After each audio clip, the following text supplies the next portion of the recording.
আমি আসছি নোয়াখালী 6 আসন দক্ষিণ হাতিয়া থেকে, অনেক দূর থেকে আসছি ভাই, খেলাটা দেখবো আজকে আশা ভরসা নিয়ে। তো আসলে এখানে আসার পরে শুনতে পারছি যে ওই মিঠুনের সাথে যে আমাদের বিসিবি নাজমুল হোসেনের সাথে যে ঝামেলাটা হয়েছে, এই কারণে ওরা আন্দোলন করছে যে যদি বিসিবি যদি পদত্যাগ না করে তাহলে ওরা খেলবে না। আসলে মিঠুন ভাইকে বলবো, আপনি এই সিদ্ধান্ত নেওয়াটা এই সময় ঠিক হয় নাই। আমার নাজমুল স্যার তেমনটা খারাপ বলে নাই, উনিও বলছে যে তোমরা যখন বাইরে যাও খেলার জন্য, তোমরা এত ম্যাচ হারো বা এত কিছু করো, আমরা কি তোমাদের থেকে কি স্যালারি আটকে রাখি বা তোমাদের কি পেমেন্ট না করি? যুক্তরাষ্ট্রের 1 নম্বর জিম চেইন গোল্ড জিম এখন আবারও বাংলাদেশে বসুন্ধরা আবাসিক এলাকা ও বসুন্ধরা সিটি শপিং মলে। অবভিয়াসলি সবগুলো পেমেন্ট করতেছে, সবগুলো ঠিকঠাক ছিল। তবে আমি মনে করি যে ওরা এই সময় এই সিদ্ধান্ত নেওয়া ঠিক হয় নাই।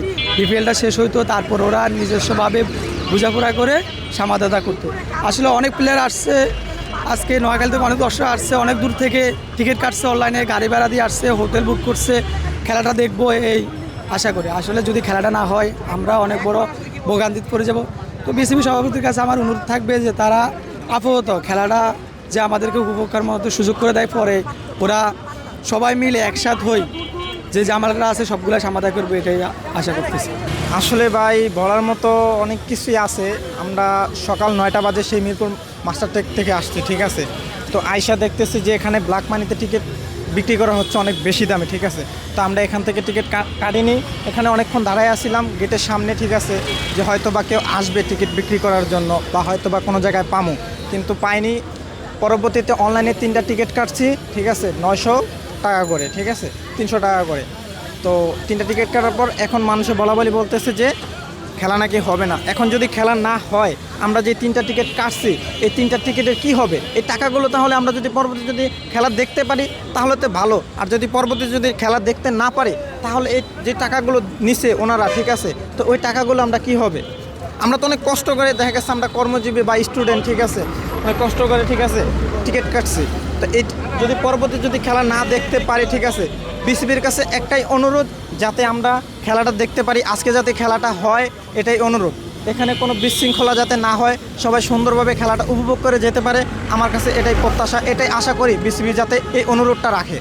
যে আমি নোয়াখালী থেকে আসছি খেলা দেখার জন্য, যেহেতু প্রথমবার বিপিএলে নোয়াখালী এসেছে, আমাদের নোয়াখালীর টিম এসেছে এবং কি প্রথমবার এই বিপিএলে এসেছে। ইনশাল্লাহ নোয়াখালী থেকে আসছি খেলা দেখার জন্য, আশা করি দ্রুত সময়ের মধ্যে খেলাটা শুরু হবে।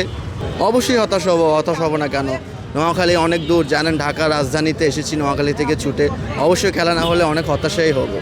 এই হতাশার মধ্যে, এই ভোগান্তির মধ্যে আশা করি এই বিসিবি আমাদের ভোগান্তি এবং হতাশা অনুভব করে দর্শকদেরকে খেলা দেখার জন্য করে দিবে, ব্যবস্থা করে দিবে।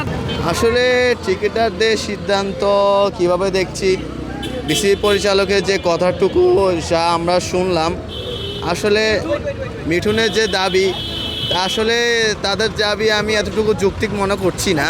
খেলাটা তারা যে বর্জন করছে, খেলাটা তাদের বর্জন করা উচিত না, কারণ খেলা তো সবার একটা মনের আশা, একটা আকাঙ্ক্ষা। খেলা যদি না হয় দর্শক অবশ্যই মন খারাপ হবে।